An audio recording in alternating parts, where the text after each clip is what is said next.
walk before you can wheelie. That's what I'm calling this. I thought of that and I'm sticking with it.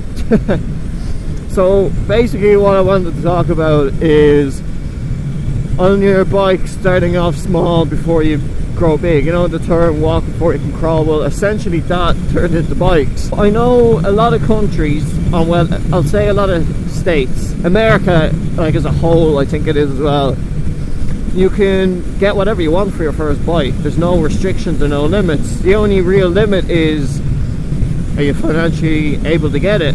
And the majority of the time it's a no, but it's the bike they want, so they'll take out finance on it. Now that's what you want to do. It's up to you. You can do that if you want. In Ireland and England and Australia, and I'm going to say New Zealand as well, I say a lot of other countries, there are strict rules and restrictions that you have to abide by before you can get your dream bike or your 1000cc or whatever. I've talked about the licensing and that before in a previous video, and if you haven't seen it already, I'm going to tell you to click here. Let's see how awesome I am. Click here. Click there, you're going to see that video. And in that I just talked about the licensing and insurance, and I just have a big bitch about it. I think regardless of what country you're in, and if you can, one, financially, and two, if you're actually allowed with no restrictions to get your 1000cc or your, say, your 600cc, and I'm not going to bring super sports or sports bikes into it, I'm just going to go with engine size alone, okay? 600cc. If you're able to get one of them, I still think you should start small. You know, crawl before you can walk, crawl before you can wheelie, okay? Start off with, I wouldn't say a 125, okay? In America, definitely not 125, because you just have long stretch roads that are like 65 or 55. 125 will not be able to cope with it too well. But look, if you want to get a 125, like the big ones now is the Grom. If you want to get a Honda Grom, they look awesome. Jesus, they're in the ditch. You know, get a Honda Grom. A lot of people like them. They've seen them go bikes. I've sat on one and I thought it was fucking hilarious. I wouldn't get one now, but you know, if you wanted to get a 125, get a 125. But I'd say a 250, 300, you know, or 400. You know, like if you want to get like a 400 Bros, a Suzuki GS 500 Super C, it all depends on country as well. Like certain countries have certain bikes. Certain European bikes, certain American bikes, you know, it's just the way it works, because certain bikes work better in other countries. Seriously, start off small and then start to progress. I had a 125 and I passed my tests, and then I got a 250, and now I'm going to get either a 400 or a 600. They're the steps I'm taking. 250 CBRs, the new Yamaha R3, the Kawasaki Ninja. You know, there's actually loads of 300s and 400 bikes out there now. They really are all spoiled for choice. And also, like you have in Australia, you have your Lambs bikes, I think it's called. I think it's the MT-06 or MT-07 is a Lambs bike. Loads of 600 that are Lamb bikes, and what they are basically is a bike that's done illegal because the horsepower on it is restricted. You know, if you watch my licensing video, you'll understand what I'm on about a bit better. So I will actually, you know, suggest go watch that video if you haven't already, and come back to this, and you will understand a lot better what I'm actually ranting on about.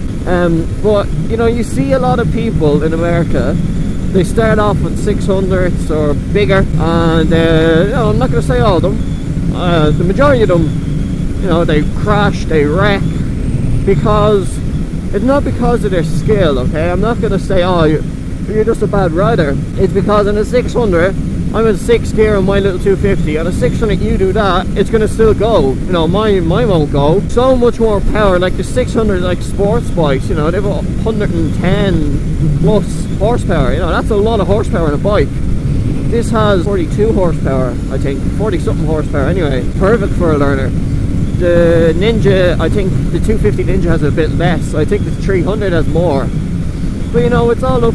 It is honestly all up to you. You know, like I'm not telling you what to get. You know, that's, you make your own decisions in life, people. But I just want to coax you guys onto the right path. Now, also age is a big thing. You know, if you're young, okay, I'm young, I try to do stupid stuff. I know for a fact if I had a bigger bike, I'd be doing stupid stuff. You know, it's all part of the biking, it's all part of fun. But why not do all the stupid stuff on a smaller bike first? So you know, okay, if I do this, this is what's going to happen. Instead of going whoop and then looping a bike if you're trying to wheelie or whatever. Okay?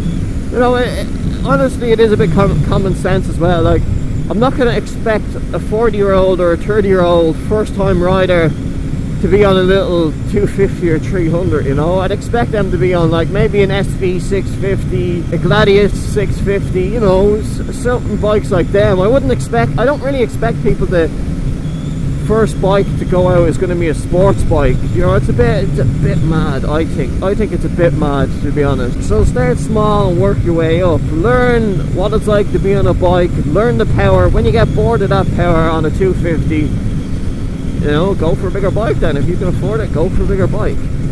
You know, if you really just want to go out and get a super sport, go out and get a super sport. Now, I know that my opinion may sound biased because I've had no choice. I couldn't go out and get a sports bike if I wanted to. Well, I could, but I couldn't, you know, insure it. So I was stuck in the loop that is Ireland, in the stupid laws. The very first time I drove a bike was a Bandit 600, and then I drove an ER 6N. And I've driven a few bikes, but all the bikes I've driven were 42 horse, 35 kilowatts or less. You know, it's the law in Ireland, they've been restricted. The most powerful bike I drove was my dad's CBR Blackbird. That wasn't restricted at all. Now, that was nice, but that was only, you know, you've seen the video. If you haven't, click here. That was only a few seconds. Well, no, not a few seconds. It was about five minutes or so. I didn't want to go too hard because it was a bit of a twisty road. I didn't want to break my daddy's bike. And I've driven a 636 not too long ago. That was a nice bike as well. So I've driven a lot of bikes, driven a lot of restricted bike and unrestricted bikes. I'd honestly say go small and then go big. When you're younger, you're not going to go out and buy a big mountain bike when you've never driven a bike before. You know, you're going to have a little bike with stabilizers, and then you're going to stick with that bike when you take your stabilizers off, and then, you know, a few weeks, months, maybe for Christmas or whatever, you're going to get a bigger bike, and so on. Same thing with little 250. 250 is going to be your little bike with stabilizers. After a few months, you know, your stabilizer is going to be off, you're going to be driving fluidly, you're not going to be thinking about anything, like you're not going to be thinking to drive, you're just going to know, okay, this is what I got to do to drive. And then when you feel comfortable, just go, you know what, I want a bigger bike, I want a super sport, I want something with more power.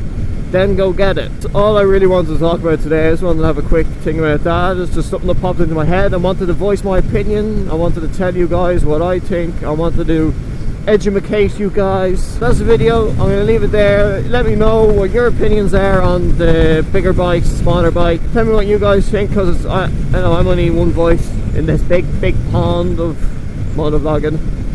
And I'll talk to you all in the next video.